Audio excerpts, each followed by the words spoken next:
escassez, falta de recurso é algo que a sociedade passa de tempos em tempos de acordo com as coisas que estão acontecendo. Sempre que acontece uma catástrofe, algum problema em alguma localidade, aquela localidade passa por essas dificuldades de falta de recursos. A gente está vendo agora no estado do Amapá, por conta de um transformador lá de uma subestação, uma boa parte o estado está sem energia elétrica e isso está fazendo faltar água e outros recursos. E a pandemia tem nos trazido várias dificuldades nesse aspecto, nesse sentido, por conta de algumas cadeias produtivas que foram interrompidas, deixaram de funcionar, vários recursos já estão faltando no mercado. Alguns ainda estão só encarecendo, mas ainda existem para adquirir. A oferta e da procura faz com que isso aconteça. Mas a história de hoje, o personagem que nós vamos estudar é Eliseu. E na história ele está passando por uma terra chamada Gilgal, e essa terra tem passado fome e falta de comida. Lembrando que naquela época havia sim quem plantasse e vendia, havia quem criasse gado, mas havia também recursos naturais ainda disponíveis, ainda era possível pegar alguma coisa ali na natureza, né? E o povo de Gilgal estava passando por esse problema por conta da falta da desobediência a Deus. Deixou de servir ao Deus de Abraão, Isaque e Jacó e começou a servir as nações, aos deuses das nações pagãs, né? É a história do copiar o que os outros estão fazendo, porque é tão legal, é tão bonito, é tão bacana, e a gente acaba copiando às vezes algumas coisas que não agradam a Deus. Então é importante a gente perceber e entender isso aí. E mesmo nesse ambiente, nesse tempo de dificuldade, aquele povo conseguiu vivenciar alguns milagres e providências de Deus. E no tempo de pandemia que nós estamos vivendo, nós temos vivido também alguns milagres e as providências de Deus em nossas vidas. Não podemos deixar de lado a nossa esperança, a nossa firmeza em Deus. Nesses tempos nós precisamos estar mais firmes ainda. A pergunta que se impõe aqui, a pergunta que se faz é: o que fazer diante de quadro de fome na terra, onde muitas pessoas são tentadas a experimentar o mundo, que prepara um alimento venenoso, capaz de roubar a comunhão com Deus? Essa pergunta faz mais sentido depois que a gente lê aqui o texto de 2 Reis 4, de 38 ao 41. A morte que havia na panela é tirada. Voltou Eliseu para Gilgal. Havia fome naquela terra, estando os discípulos dos profetas assentados diante dele. Disse ao moço: põe a panela grande ao lume e faz um cozinhado para os discípulos dos profetas. Então saiu um ao campo a apanhar ervas e achou uma trepadeira silvestre e, colhendo dela, encheu a sua capa de colossíntidas. Voltou, cortou-as em pedaços, pondo-as na panela, visto que não as conheciam. Depois deram de comer aos homens. Enquanto comiam do cozinhado, exclamaram: morte na panela, ó homem de Deus! E não puderam comer. Porém, ele disse: trazei farinha. Ele a deitou na panela e disse: tira de comer para o povo. E já não havia mal nenhum na panela. Então, a história aqui nos conta, né, que o profeta Eliseu chegou ali naquela terra, chamou de excursões aqui, né? Naquele tempo as viagens missionárias existiam igual às que existem hoje, né? Então, muitas vezes a gente os missionários saem daqui para outros lugares, para outras terras, para outros países para pregar o evangelho. Ou então a gente vai numa cidade do interior conhecida para visitar uma igreja, tentar apoiar o trabalho. E coisas dessa natureza já aconteciam e Eliseu está fazendo algo dessa forma, né? Ele estava ensinando ali os seus discípulos, né? Os discípulos daqueles dos profetas ali que existiam naquela terra, né? E eles estavam com cara de fome, né? Havia fome na terra e eles estavam ali com cara de fome, e aí Eliseu manda botar a panela no fogo, né? E aí, o paralelo que se traça aqui é que o moço saiu para pegar o que tinha ali de comer e viu uma trepadeira, um fruto bacana ali, achou bom e colocou, encheu a capa, cortou aquilo e botou para cozinhar. Essa Cilcília, é isso? Olha, Colossíntidas, né? Uma palavra diferente, não conhecia, fui procurar no dicionário. Nos dicionários informais citam apenas fazem apenas essa citação da Bíblia aqui, de que seria um fruto venenoso de uma trepadeira, de uma parra brava. Se você ler lá o dicionário Aurélio, ele fala já que é um fruto venenoso, sim, mas da área do Mediterrâneo e da África, então era próprio daquela área, por isso que talvez a gente não conheça aqui no Brasil. No entanto, o Aurélio ainda diz que aquilo ali serve para fazer um remédio que produz catarse, ou seja, é tipo um laxante, né? Se o povo comesse aquilo ali, ia morrer com muita dor de barriga e passaria muito mal. E era necessário, e o moço ali que pegou os frutos ali, ele provavelmente confundiu com outros frutos que existiam no Egito, né? Lá em Números, relata pra gente que existia um fruto bem semelhante no Egito. E ele provavelmente olhou e confundiu. E pegou, por não conhecer, né? Pegou o que tinha no caminho e colocou na panela para cozinhar. E esse paralelo que já é traçado aqui já é um paralelo bem interessante. Em tempo de escassez, o que eu tenho pego, o que eu tenho conseguido trazer para mim, para minha família, para minha vida, né? Em tempo de falta de dinheiro, o que eu tenho feito para arranjar dinheiro? Será que eu tenho feito o que eu deveria fazer? Será que eu tenho esperado em Deus a provisão?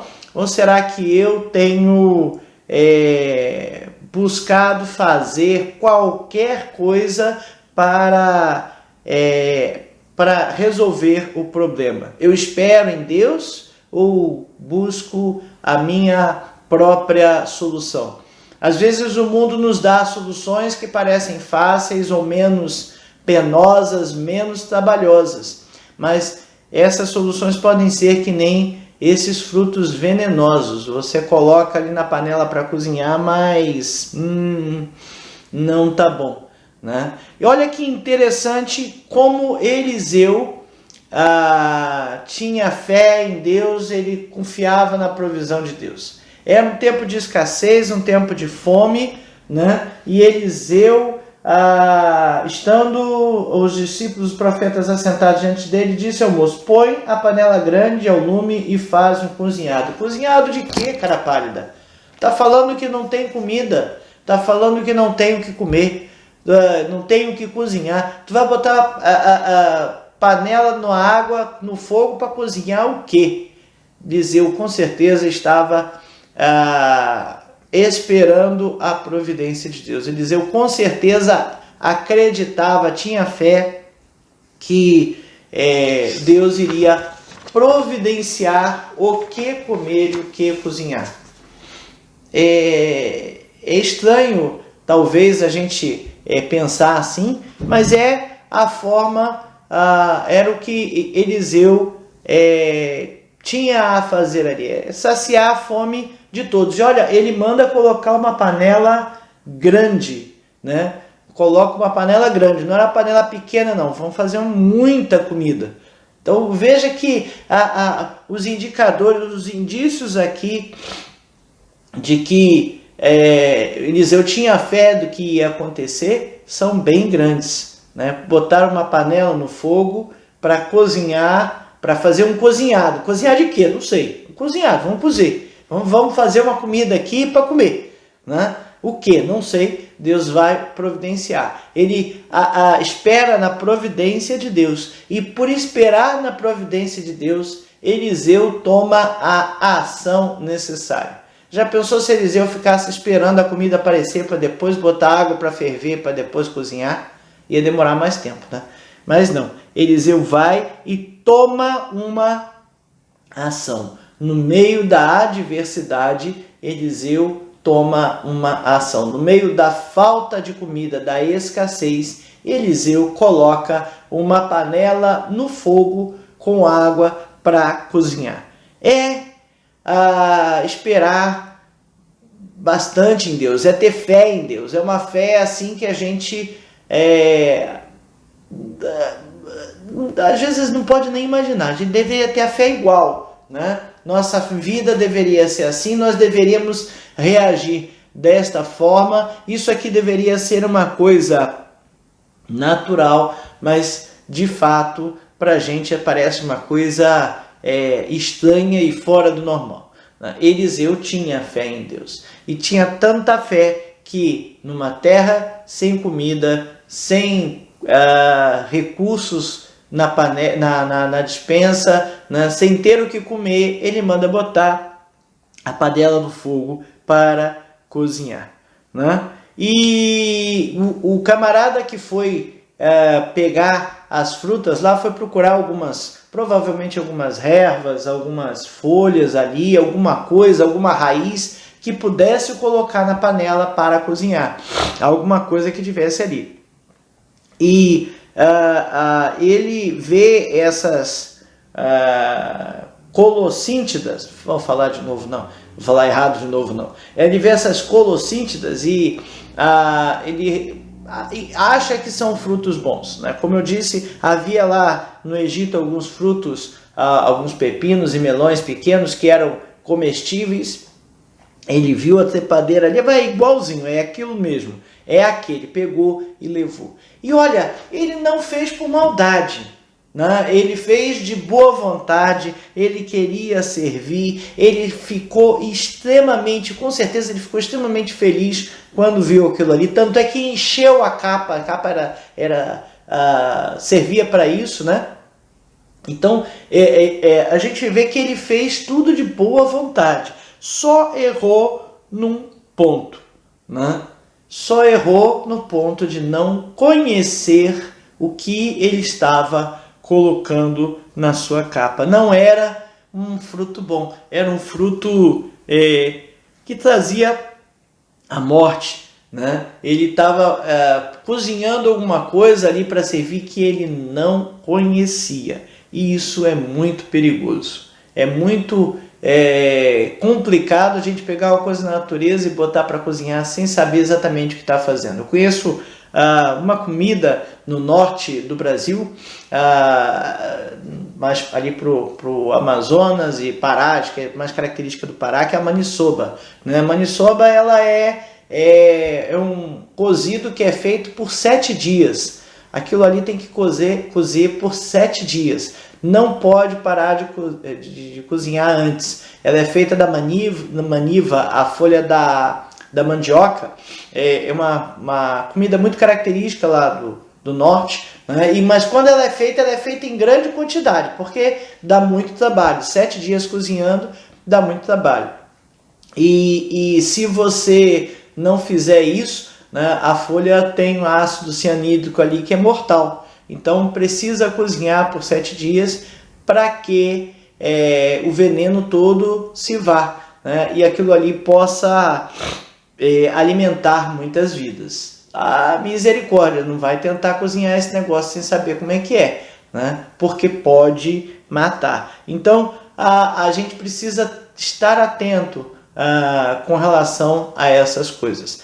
Essa é a lição número 7 da revista Palavra e Vida, edição 67. A revista Palavra e Vida é editada pela Convenção Batista Fluminense, distribuída gratuitamente pelo site batistasfluminense.org.br. Essa revista tem por tema Vencendo as Adversidades, Exemplos da Bíblia para o Nosso Tempo. E aqui a gente está falando de Eliseu, né? O título é Quando a Adversidade é a Falta de Recursos, e essa lição foi escrita pela educadora Marilane Flores. O primeiro tópico da nossa lição fala que conhecendo a palavra de Deus, né? Jesus mesmo, lá em Mateus 28, 29, disse assim: Jesus, porém, respondendo, disse: errais, não conhecendo as Escrituras, nem o poder de Deus. Vocês erram porque vocês não leem a Bíblia e não conhecem a Deus. Olha que tapa na cara, mas é muito próprio, muito correto, muito alinhado com o que de fato acontece. Aquele servo de Eliseu ali tinha todo o prazer em servir uma comida. Ele deve ter ficado, como eu disse, extremamente feliz por achar uma comida, um fruto, e apanhou aquele fruto para servir porque ele não conhecia. E eu fico imaginando quantas coisas a gente faz de errado, quantas coisas a gente faz que desagrada a Deus por não conhecer as Escrituras e não conhecer a Deus, por não saber da vontade dele, por não saber o que ele quer para as nossas vidas, ou mesmo como ele é, né? A palavra de Deus é viva e eficaz. Se você souber conhecer a palavra de Deus, você não vai fazer o que é errado. Se você souber sobre a flora de um determinado local, você não vai pegar um fruto venenoso para se alimentar. Existem, por exemplo, uns treinamentos de sobrevivência na selva, né, que se faz lá pelo norte.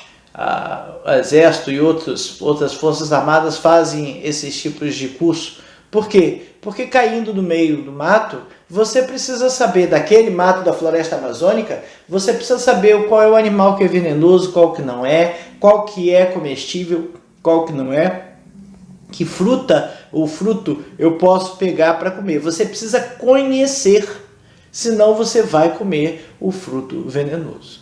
A nossa vida espiritual, os nossos tempos têm sido assim. Nós temos ouvido muitas pessoas falando de muitas coisas a respeito de Deus, né? E eu boto Deus entre aspas quando eu falo aqui, porque muitas vezes as pessoas estão falando do que não sabem, ou estão falando do que não é verdade.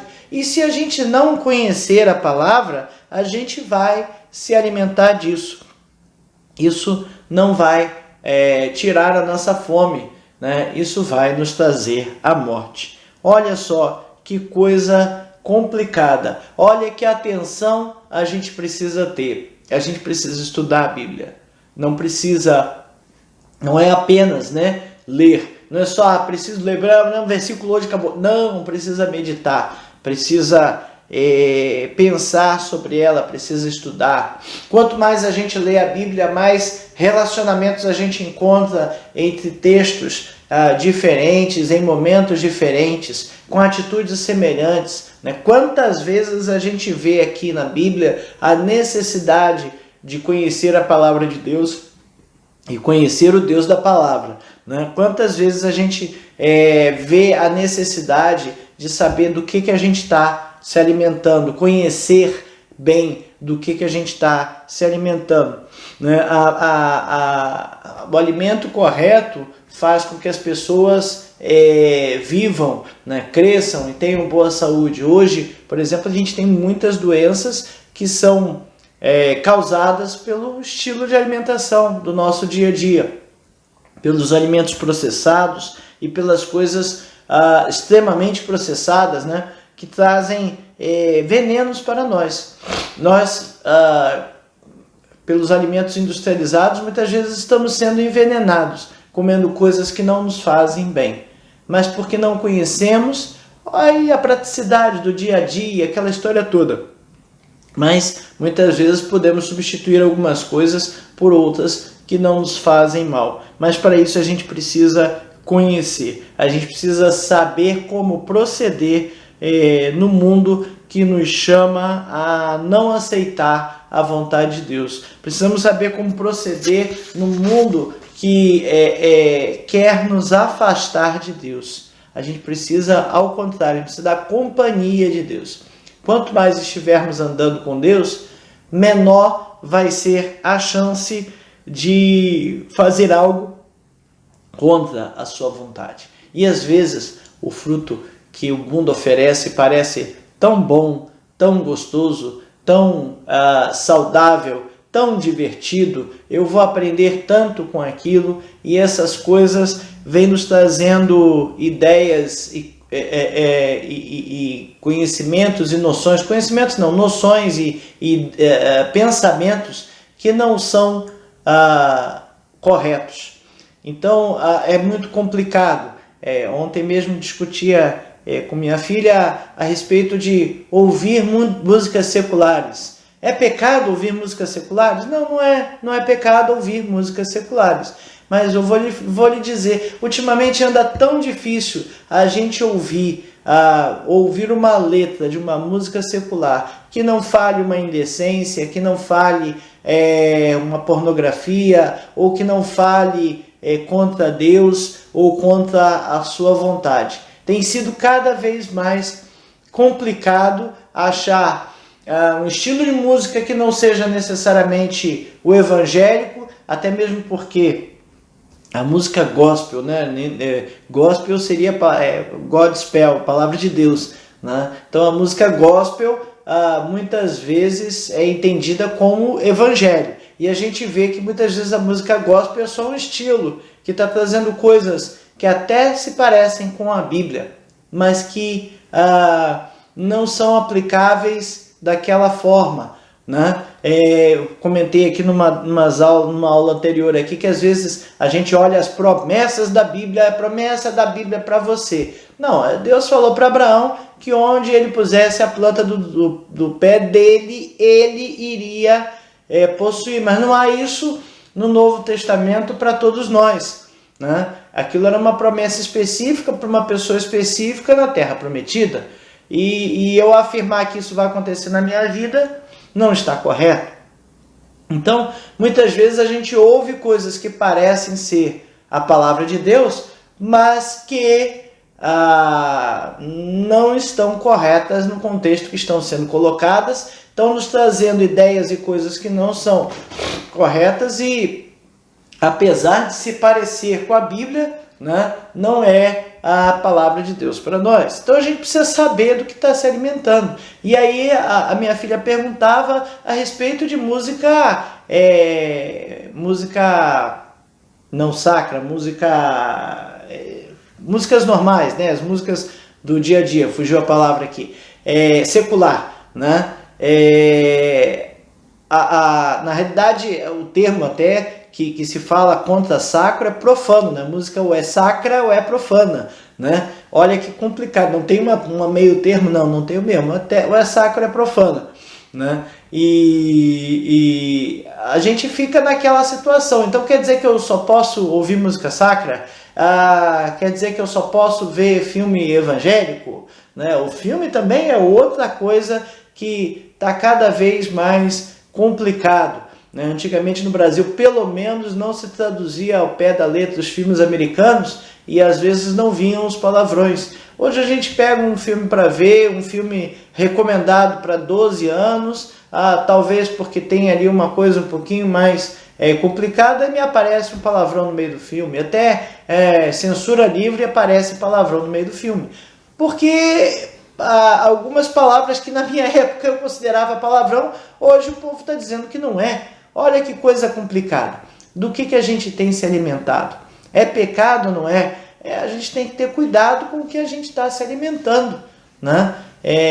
Porque de tanto ouvir certas ideias, certas coisas, a gente vai gradualmente aderindo a elas. Eu argumentava com a minha filha alguns usos e costumes que ao longo do tempo nós fomos adquirindo. Então, antigamente, lá pela década de 70, calça era roupa de homem.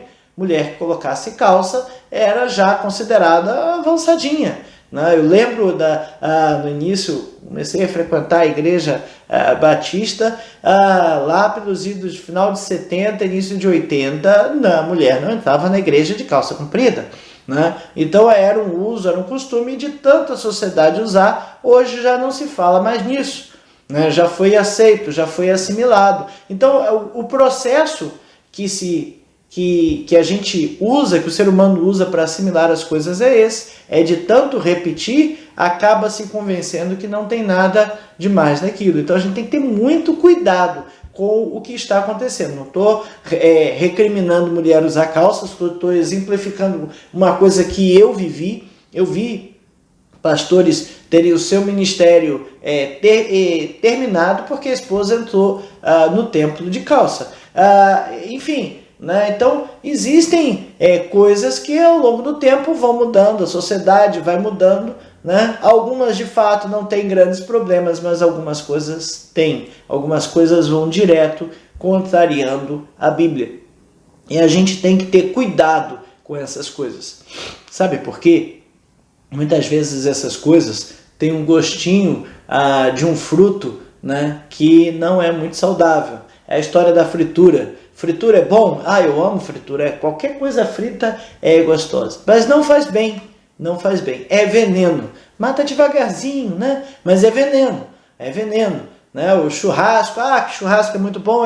Aquela gordurinha. É maravilhosa aquela gordurinha. Mas mata. Entope as veias. Né? É veneno. Mas o que tem? Só uma vezinha, só umazinha. Não. Pois é. Então, temos que ter cuidado com aquilo que estamos nos alimentando. E por falar daquilo que estamos nos alimentando, o segundo tópico vem lembrar aqui de uma comida boa, né? Lá o texto de Gálatas 6, 22 e 23 fala dos frutos do Espírito, né? Abundante em amor, alegria, paz, paciência, amabilidade, bondade, fidelidade, mansidão e domínio próprio. Esses são os frutos do Espírito. Esses são frutos. O que a gente faz com frutos? Se alimenta deles. Então a gente precisa, nós precisamos nos alimentar desses frutos do Espírito. Eles devem existir em nós. É como árvores frutíferas, né? Nós devemos ter esses frutos, mas a gente também deve se alimentar deles, ou pelo menos oferecer esse alimento para a nossa sociedade, né? A gente tem que ter a nossa vida repleta do sabor de Deus. Olha que interessante, né? Você já tomou algum remédio que ao tomar até o cheiro daquilo ali vinha no seu nariz? Né? Tem algumas coisas que tem alguns remédios, eu falo remédio que geralmente é uma coisa mais forte, né? Mas a gente precisa estar entranhado desses frutos do Espírito. E como é que a gente vai conseguir fazer isso aí? Né? Como a gente vai estar repleto dos frutos do Espírito? Conhecendo a Deus e vivendo a intimidade com Ele, vivendo um relacionamento próximo com Ele. Precisamos estar no centro da vontade de Deus, precisamos ler a Bíblia, precisamos orar, precisamos falar com Ele, né, o tempo todo, porque Deus deixou em nós o Consolador, o Espírito Santo de Deus que habita em nós, em nossos corações, aqueles que já aceitaram Cristo como seu Salvador, né? E Ele nos incomoda cada vez que erramos, Ele nos incomoda cada vez que fazemos uma coisa que não é a vontade de Deus, mas a gente precisa estar com Ele ali vivo, né? Cheio do Espírito, para que a gente consiga experimentar, vivenciar, entender e perceber quando estamos indo para o caminho errado. Eu costumo dar o exemplo ali de uma ferida, né? Você faz a ferida, machuca, dói, você lembra dela o tempo todo, até o momento que vem e começa a cicatrizar, e você vai perdendo a sensibilidade naquilo ali, né? Porque a cicatrização ajuda a fazer isso aí para depois melhorar. né? Em alguns aspectos você tem um calo ali, quando eu era criança escrevia muito, né? Hoje as crianças não estão escrevendo do mesmo jeito, né? E fazia um calo ali no dedo, e aquele calo ficava grosso, né? A pele ficava áspera. Por quê? Porque você está fazendo aquilo ali de tempo todo. Tudo bem, lápis estava machucando, estava, mas criava ali um calo, criava ali uma calosidade, ficava grossa a pele e se tornava em alguns pontos insensível ao toque e alguma coisa ali, né? E o pecado é assim, o pecado vai nos deixando devagarzinho insensíveis àquilo, mas a gente precisa evidenciar os frutos do Espírito, né?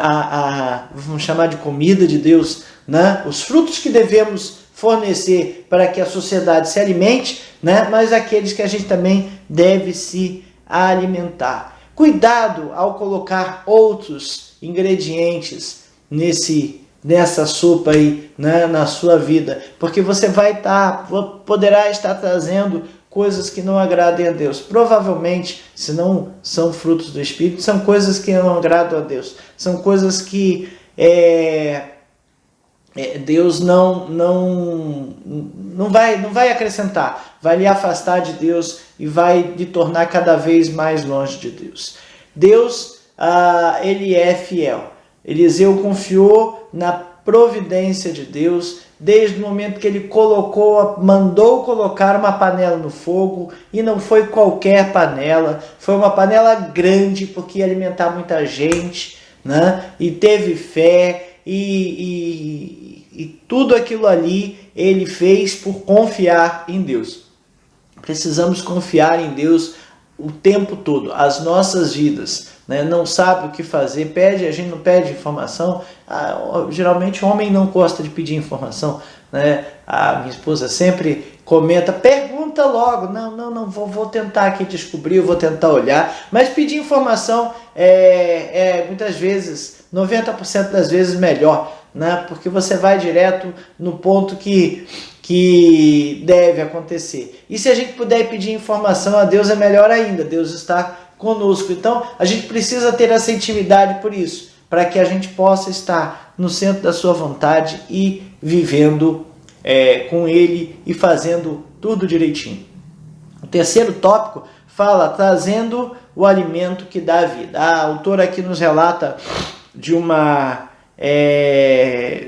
sopa que ela estava cozinhando, e no finalzinho, quando já estava bem pronta a sopa, ela resolveu colocar uma pimenta, e aquela pimenta era forte demais, né? E aquela pimenta forte demais simplesmente deixou a sopa impossível de comer. Aí ela foi e pesquisou uma forma ali de como é que se diz, anular aquilo ali, né? E achou um artigo que falava sobre aquilo ali. Ela não fala aqui, mas provavelmente foi na internet, tempos modernos, né? Porque naquele tempo, no tempo atrás, tinha que ter muita coisa ali, muito livro em casa para resolver as coisas, né? Ou aprender e guardar, né? Hoje a gente tem internet, vai no celular ali e pesquisa como tirar a pimenta da sopa, e você acha, né? E provavelmente você acha coisas ali que estão ao nosso alcance. Eu lembro de quando eu era criança, eu tinha editado um livro sobre dicas e truques de várias coisas em casa, porque esses conhecimentos não são tão comuns e não eram tão fáceis assim. Hoje a gente tem internet para resolver essas coisas todas. E aí ela viu ali como resolvia e conseguiu neutralizar a pimenta, né? E a sopa pôde alimentar ali os seus convidados, sua família, e pôde ficar outra vez saudável, né? Então algumas coisas a gente aprende ao longo do tempo. Uma delas é tirar sal de algo que está cozinhando. Botou sal demais, coloca a batata junto, que a batata absorve, né? Não sei se ela vai ficar salgada depois, mas ela absorve. Então existem essas dicas, esses truques para tirar algumas coisas, alguns sabores da comida. Mas Eliseu está fazendo algo a mais. porque não era só um gosto amargo, né? A Bíblia não, o dicionário comentou ali que havia um gosto amargo nessas ervas. Então não era só o gosto amargo que Eliseu tinha que tirar, ele tinha que tirar o efeito daquilo que a comida iria fazer, né? Das colossíntidas, né? E foi o que aconteceu, as pessoas começaram a comer e um camarada ali já gritou: homem de Deus, há veneno na panela. Há veneno na panela, né? Essa comida ela não serve para a veneno na panela, não, morte na panela, perdão, a Bíblia diz morte na panela, não fala veneno, não, fala morte, né? Até mesmo porque naquela época até uma diarreia matar, né? Eu vi esses dias um seriado aí, relatava ali do Velho Oeste, e aí aparecia ali a pessoa que na hora de cozinhar fez um corte na mão e aquele corte virou uma infecção, uma sepsemia, a pessoa morreu, né? Então haviam poucos recursos naquela época, né? Então algumas coisas matavam assim de forma por coisas simples, né? Na realidade a gente vê ainda em alguns países em que há pouco saneamento básico, as pessoas morrem cedo, morrem com 40 e poucos anos, né? E muitas vezes por causa de uma água imprópria, e morre de disenteria e morre de coisas dessa natureza. Eliseu então, para resolver a situação, ele pede farinha, né? Porém ele disse, versículo 41, trazei farinha. Ele a deitou na panela e disse, tira e come para o povo. E já não havia mal nenhum na panela. Então veja que tudo começou porque não tinha comida, a comida que foi trazida era venenosa e Eliseu deu um jeito de torná-la boa, de curar, né, a comida, vamos dizer assim, para que ela se tornasse boa para a ingestão. Como eu disse, não foi só tirar um tempero, um sal demais, uma pimenta demais, que não ia deixar comer, porque o sabor estava muito acentuado, né? Mas ele colocou ali alguma coisa para tirar o veneno, o que iria causar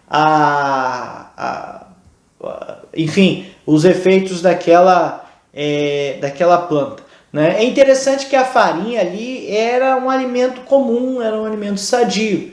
Havia fome, havia fome, mas as raízes geralmente cresciam se não tivesse muita seca na terra, né? Você conseguia ali uma mandioca, conseguia alguma coisa ali, e o pessoal fazia a farinha, que era a forma que você tinha de conservar aquilo ali por muito tempo, né? Desidratava, moía e você conseguia guardar aquela farinha por muito tempo.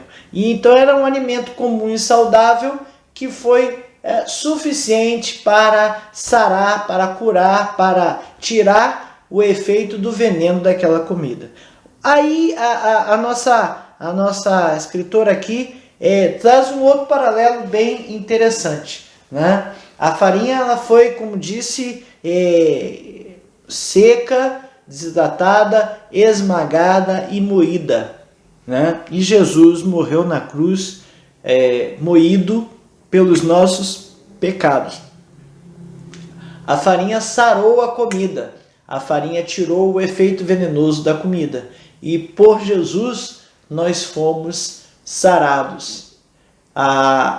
Jesus tira de nós, tirou o nosso pecado, tira o nosso pecado, né? Então o veneno da comida que a farinha tirou, Jesus, né, tirou das nossas vidas pela sua morte.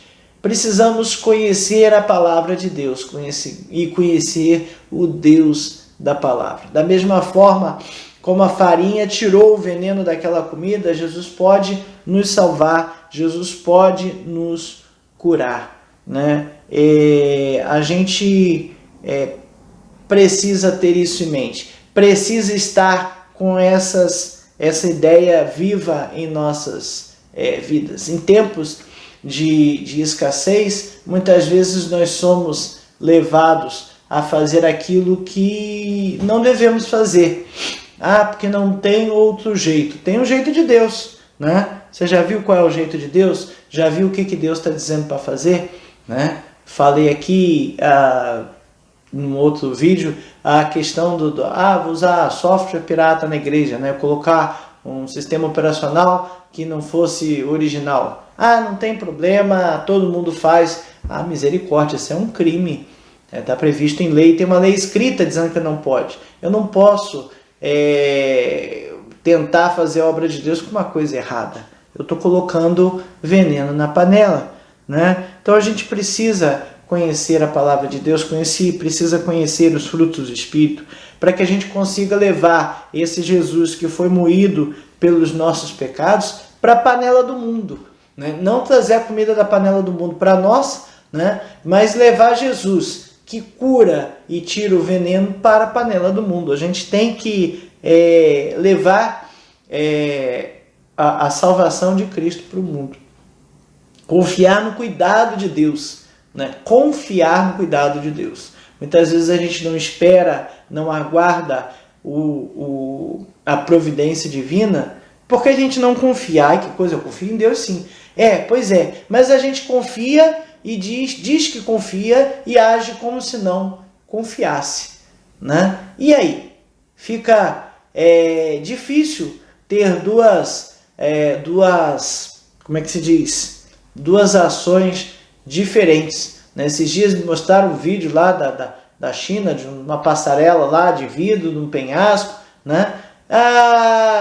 Tem gente que olha aquilo ali e confia que o vidro vai sustentar, né? E apesar da paisagem dar ali um receio, né? Não, é só material transparente, né? Já tem gente que parece no vídeo ali deitando e querendo se agarrar em qualquer coisa porque a impressão é que o vidro vai quebrar, né? Não confia. E aí, você confia ou não confia em Deus? Né? Eu confio ou eu não confio em Deus? Muitas vezes eu falo as coisas aqui, mas a gente sabe que a gente mesmo age de forma incoerente. A gente fala que prega, a gente prega a Deus, fala que confia nele, mas na hora que acontece um problema, a gente, meu Senhor, aí agora vai dar tudo errado, né? E não confiam. Muitos clamam por salvação e a gente precisa levar essa salvação para o mundo, né? Conhecendo. E só vamos conhecer se a gente estiver experimentando. A gente só conhece o fruto que é bom se a gente estiver comendo ele, né? Se não estiver comendo do fruto que é bom, a gente não conhece, né? Então a gente precisa estar experimentando, comendo, nos alimentando desses frutos de Deus. Deus está sempre pronto a nos ajudar em todas as adversidades e nós precisamos estar atentos a Ele. Para pensar e agir, né? Servos de Deus também sofrem adversidades. Aquele servo ali saiu de toda boa vontade para pegar fruto e colocar para cozinhar. Ele achou maravilhoso achar aquela trepadeira, aqueles frutinhos ali todos de pendurados. Isso aqui deve ser muito bom. E ele estava certo de que estava fazendo a vontade de Deus, mas não estava, né? Estava assim, num paralelo, né? Ele estava certo que ele estava colocando um fruto bom para comer, mas não estava. Até mesmo porque, diz o ditado, né, que laranja madura na beira da estrada, ou tá madura ou tá bichada, né? Ou tá podre ou tá bichada, perdão, né? Aquelas coisas da vida, das coisas fáceis na nossa vida. Desconfie quando o negócio estiver fácil demais, né? Óbvio demais, e a pessoa que está te oferecendo não é de Deus, né? Porque muitas vezes a gente está indo por caminhos que não agradam a Deus, pela ingenuidade, por se fazer ingênuo, achar que aquilo ali como é que se diz? Tá certo, é fácil, mas tá certo, né? Temos que estar certos do cuidado de Deus para as nossas vidas. Ele cuida de nós a cada dia, Ele nos traz conforto, Ele nos traz provisão, e nesse tempo de pandemia que nós estamos vivendo, não será diferente. Deus há de nos trazer a cada dia o conforto, a provisão, todo o necessário. É verdade que também a gente é ansioso, né? Eu quero ter hoje a provisão de daqui a 10 anos, para não me preocupar, né? Mas a gente tem que se preocupar, tem que confiar. Se eu tiver a provisão de 10 anos hoje, sabe o que vai acontecer? Eu vou confiar em mim, não em Deus, né? E isso não é bom. O ingrediente necessário para se ter uma vida em abundante é Cristo, é Jesus, é ter Deus em nossos corações. E a gente só consegue isso, né, daquela forma que eu sempre falo aqui, né, com a musiquinha lá que eu aprendi quando era criança: leia a Bíblia e faça oração se quiser crescer. Não deixe que os venenos do mundo impeçam você de mostrar o fruto do Espírito. O mundo jaz no maligno, o mundo jaz na sujeira, né? Se eu sair na rua com uma roupa branca, o risco de sujar é muito grande, mas a gente não pode deixar que o mundo nos contamine, que as coisas do mundo nos contaminem.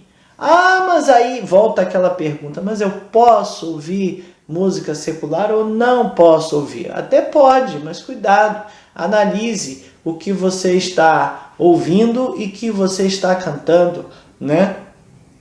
Tá correto? Agrada a Deus? É isso mesmo, né? Ou então assim, olha, será que Jesus cantaria essa música se estivesse no meu lugar? É uma dica boa, é uma dica boa. Se você não conseguir imaginar o próprio Cristo cantando aquela música, ouvindo aquela música, ou vendo aquele filme, alguma coisa está errada, alguma coisa não está certa, né? Cristo disse: sede santos porque eu sou santo. Então a gente tem que seguir os passos e os exemplos de Cristo, né? Muitas vezes, mas o que tem? Realmente, não tem nada na Bíblia que diga em contrário, mas Cristo não fazia. Será que eu devo fazer? Será que é bom fazer? Visto que o meu mestre que viveu aqui, ele conseguiu ter uma vida 100% correta, não fez certa coisa, será que eu deveria fazê-la? Que Deus nos ajude, que Deus nos dê discernimento, conhecimento para aprender, né? Aprender lendo a Bíblia e falando com Deus, aprender mais de Deus, aprender da sua palavra, para que a gente não erre por não conhecer as Escrituras e nem o poder de Deus. O poder de Deus a gente vai conhecer a cada dia, com cada experiência, mas as Escrituras depende de nós pegar e ler, e daqui a pouco você está vendo coisas ali, paralelos e ideias e experiências, né, da vida dos outros, da vida dos personagens da Bíblia que aplicam-se em nossa vida. Que Deus nos ajude, nesses tempos de adversidade, a confiar na sua provisão, trazer para as nossas vidas os ingredientes necessários e saudáveis, não nos contaminar com as coisas do mundo, não fazer o que o mundo acha que deve ser feito. Lembrei agora do auxílio emergencial. Quantos e quantos lançaram mão desse recurso, de fato não precisando, né? Quantos e quantos pegaram esse recurso para fazer coisas que não eram se alimentar, que eram desnecessárias, né? Vimos aí recentemente alguns candidatos a cargos eleitorais que pegaram o auxílio emergencial e que declararam patrimônio alto, não por serem candidatos, mas por terem declarado patrimônio alto. Será que com aquele patrimônio não havia uma outra forma de sustentar? Mas a lei não dizia que não podia, né? E o camarada foi lá e fez. Então tá tudo certo. Esse é o certo do mundo. Mas será que é o certo que Deus espera de nós? Com certeza não. Que Deus nos ajude, então, a discernir a cada momento a sua vontade e fazer aquilo que lhe agrada, estando com os frutos do Espírito sempre evidentes em nossas vidas.